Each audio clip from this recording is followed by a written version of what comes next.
नमस्कार जय Jagannath welcome to food mafia आपण मानू एमती एक स्थान कहवा जाऊँगी आपण पुरी कि गोपालपुर अनेक थर जाइए आम गंजाम जिलार आउ एक सुंदर परिवेश लुचिकिना रही जाइए ताहला मार्कंडी मार्कंडी ग्राम आम बरहमपुर टू कनिसी आसवा किछि दूर मात्र स्थान यही परिवेश एत सुंदर कहवा गले एठार प्रकृति सहित सुंदर परिवेश भी अनुभव करि ताहले ए वीडियो रे ए बेलाभूमि सहित ए गाँव सुंदर सुंदर परिवेश को नहीं ए वीडियो रे मु देखाइबी आपण स्किप न करिकिना ए वीडियोटी देखंतु।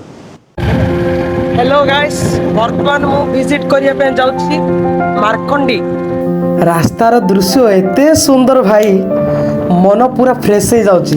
चलतु आज यही रोड ट्रिप रे देखिबा एनएच रु मार्कंडी पर्यंत रास्ता रे कौन कौन नुआ देखा मिले सहरर गहली पछरे रही जाए आउ एक शांत वातावरण। यह मार्कंडी ग्रामर ब्रिज ए ब्रिज ऊपर छिड़ा होगी देखिले आर चारि पाखरे किया फूलर बण देखा एते सुंदर लगे वाह मते आज खूब खुशी लगुच एमती प्रकृति को देखी आपण जेबे हेली थरे आसिले ए जगह को थरे विजिट करंतु सेडा मध्य संध्या समय रे विजिट करले आपण को बहुत भल लागी थाए। आपण देखंतु ए केनालटी समुद्र रु लागी छि आ एठी छिड़ाई कि ना आपण सुंदर परिवेशटी अनुभव करि पारि। एई ब्रिज चारि पाखरे एते सुंदर किया फूल गछ एठारे पहुँचवा मात्रे आपणक मन पूरा खुशी हो एजाए ट्रावेल करथिबा रास्ता ठू एई ब्रिज ऊपर मिलुथिबा दृश्य पूरा हाईलाइट।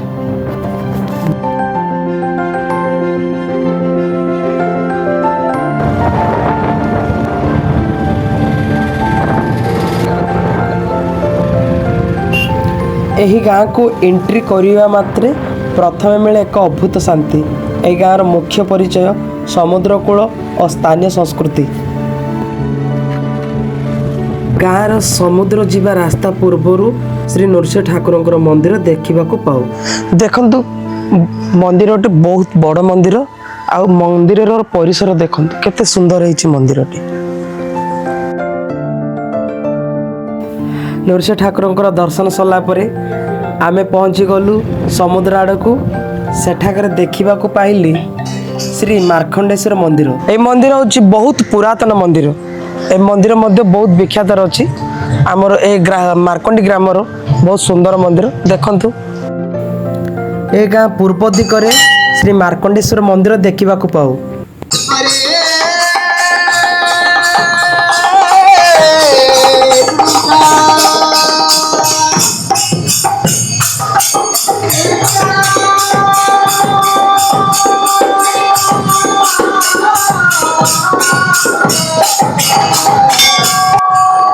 श्री मार्कंडेश्वर मंदिर रे प्रत्येक संध्या समय नाम कीर्तन नाम संकीर्तन भी एठारे चलुची आमर यही संप्रदायटा सबु दिन बजाय रखियो बोली मु विनती करुची।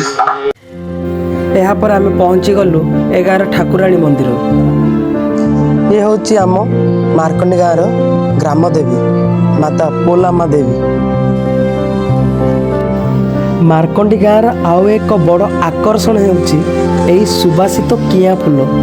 एई फूलर बासना एते मनोरम जे आपण गाँ को आसिले ही अनुभव करिपारिबे।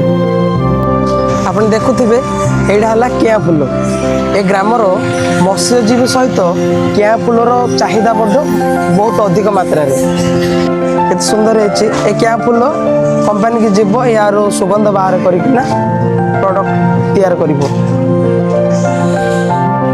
देखते ये अनेक गुड़ा बोट अच्छी जीव गिड़ा सका राति राति चार्टा बेले ना केते बाहर 3टा 4टा पुणी केते पहुँचे आउे 9टा 10टा भितर यही जाल ଜାଲରୁ ଏଇଟା ଉଠେଇ ଦିନେ ସେ ନୂଆ ଜାଲ କଣ କଣ ଏଥିରେ ମିଳେ? କାନୁରୁ ଦା ଠିକ ଠିକ ଦେଖିପାରୁଥିବେ ମତ୍ସ୍ୟଜୀବୀ ମାନେ ଜାଲ ସମୁଦ୍ରକୁ ନେବା ପାଇଁ ଜାଲକୁ ପ୍ରସ୍ତୁତ କରୁଛି। ରାତି 10টাରେ ଯିବେ, ଭୋର ସକାଳେ ପୁଣି ଫେରିବେ। କିଛି ନୂଆ ଅନୁଭୂତି ପାଇବା ପାଇଁ ସେମାନଙ୍କ ସହିତ ଡଙ୍ଗାରେ ଟ୍ରାଭେଲ କଲି।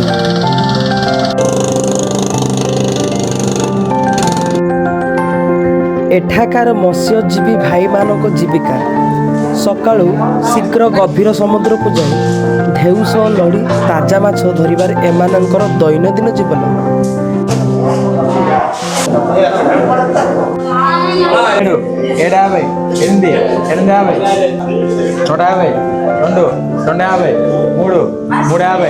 ଏହା ଟୋଟାଲ 49,000 ହେଲା, 49,000ଟା ଫାଇନାଲ ହେଲା। ଏ ଦେଖୁଥିବେ ଏଇଟା ସମୁଦ୍ରରେ ପାଣିଖିଆ ମାଛ। ଏହା 150 କିଲୋ 150 କିଲୋ ଭିତରେ ଅଛି। ଦେଖୁଛ ଏଇଟା ଏ ସମୁଦ୍ର କଙ୍କଡ଼ା ଏବେ ଫ୍ରେଶ, ଏବେ ତ ସମୁଦ୍ରରୁ ଆଣିଲେ। ୟାର କଲର ଦେଖୁଛ କେତେ ସୁନ୍ଦର ହେଇଛି। ଆପଣ କେବେ କଙ୍କଡ଼ା ଖାଇଛ?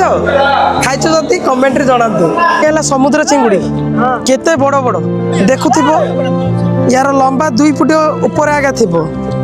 ଏତେ ବଡ଼ ଚିଙ୍ଗୁଡ଼ି ଖାଇବା ପାଇଁ ବହୁତ ମଜା ଲାଗେ। କେବେ ଖାଇଛ କି? ଖାଇଛ ଯଦି କମେଣ୍ଟ ମାଧ୍ୟମରେ ଜଣାନ୍ତୁ।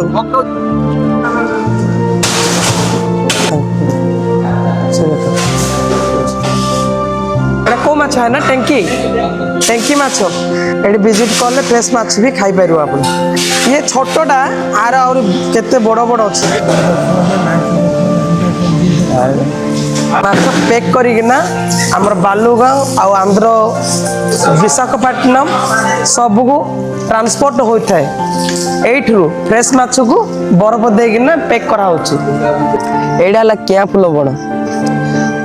ଏ କିଆଁ ଫୁଲ ବଣ ଦେଖିପାରୁଥିବେ, ଯିଏ ଯାହା ଜାଗାରେ ଗଛ ଲଗାଇକିନା କିଆଁ ଫୁଲ ତୋଳନ୍ତି। ଏଠାକାର ଲୋକମାନେ ମାଛ କିମ୍ବା କିଆଁ ଫୁଲ ଉପରେ ଆଧାର ପଡ଼ି ଜୀବନଯାପନ କରନ୍ତି।